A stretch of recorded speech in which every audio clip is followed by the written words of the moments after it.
Attends, avec ma vie, je dis non. Je libère les sangs, Jésus, contre toi. Je dis non, je dis non, je dis non, non. Va-t'en dans les amis, je dis non. Avec ma famille, je dis non. Avec ma famille, je dis non. Je libère les sangs, Jésus, contre toi. Je dis non, je dis non, je dis non, non. Va-t'en dans les amis, je dis non. Satan, avec ma vie, je dis non.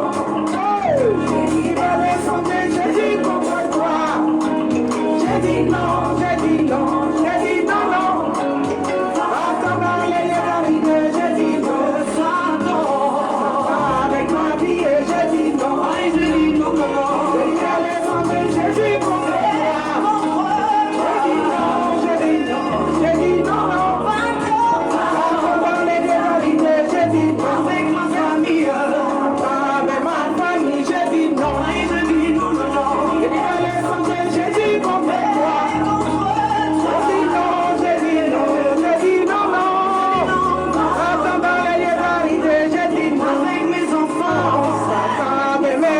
Je dis non, non, non. Je libère les sangs, Jésus, contre toi.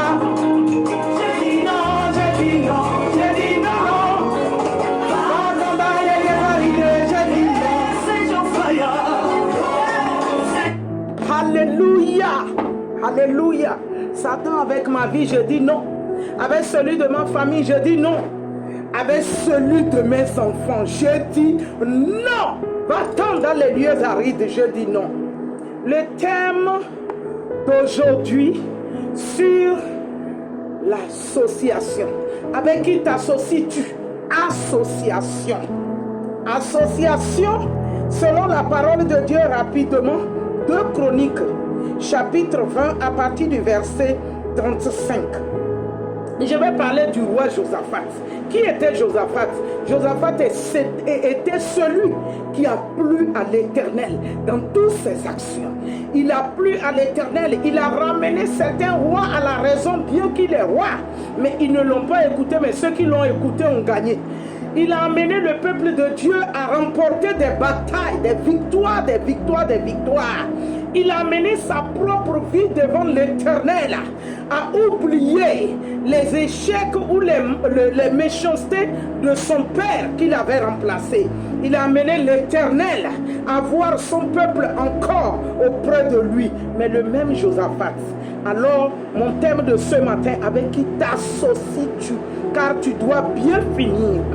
2 Chroniques chapitre 20 à partir du verset 35 dit: Et après cela, Josaphat, roi de Juda, s'associa avec Azazia, roi d'Israël, lequel avait une conduite impie. Lequel avait une conduite impie. Il vient s'associer avec lui, pourquoi? Sachant qu'il a une conduite impie. Ainsi se fait plusieurs fois dans nos assemblées, dans nos milieux de travail, dans nos relations, sachant très bien que telle personne a une mauvaise conduite, une conduite impie, mais néanmoins on marche ensemble. C'est que ça va te tâcher. Tu vas te souiller avec et regretter le reste de ton travail qui était à la porte des victoires. Avec qui t'associes-tu? La parole de Dieu précise que ce roi Azazia avait une conduite impie. Verset 36. Et il se l'associa pour conduire des navires destinés à aller à Tarsis. Et il construisit des navires à Etzion-Geber. Verset 37. Il dit: Et Eliezer, fils de Dodava, de Maréaza, prophétisa contre Josaphat, disant: Parce que tu t'es associé avec Azazia, l'Éternel a brisé ton œuvre. Et les navires furent brisés et n'eurent pas la force d'aller à Tarsis. Ils ne sont pas arrivés au bout de leur projet. Mais tout cela, le Seigneur l'avait fait à cause de Josaphat. Parce que Josaphat avait plu à l'Éternel. Josaphat avait œuvré dans les pas de l'Éternel pour sa gloire. Josaphat connaissait le mal et le bien. Josaphat est celui qui a reçu la prophétie et laissé le peuple livrer bataille par des cantiques et des louanges et des instruments pour détruire leurs ennemis, dont l'Éternel s'est mis à détruire leurs ennemis simplement pendant la louange et l'adoration avec des instruments à cordes. Josaphat. Donc Josaphat connaissait ce roi, Azazia, qui avait une conduite impie. Comment t'associes-tu avec lui au moment même que tu allais te reposer de ton travail? Avec qui t'associes-tu? À l'église, tu es bien convaincu que cette sœur a une mauvaise vie. Ce frère a une mauvaise vie. Mais néanmoins, tu dis nous sommes des frères et des sœurs en Christ. Comment? La parole de Dieu dit que lui, il avait une conduite impie. Tu le sais très bien. Comment tu t'associes avec un frère pareil, avec une sœur pareille? À la fin, le Seigneur, l'Éternel même, détruit ton œuvre. Après tout dur labeur des années dont tu devrais bénéficier et profiter du repos glorieux de l'Éternel, des honneurs par l'Éternel, des ouvertures plus grandioses par l'Éternel, mais tu te mets à t'associer. Arrête les associations impies.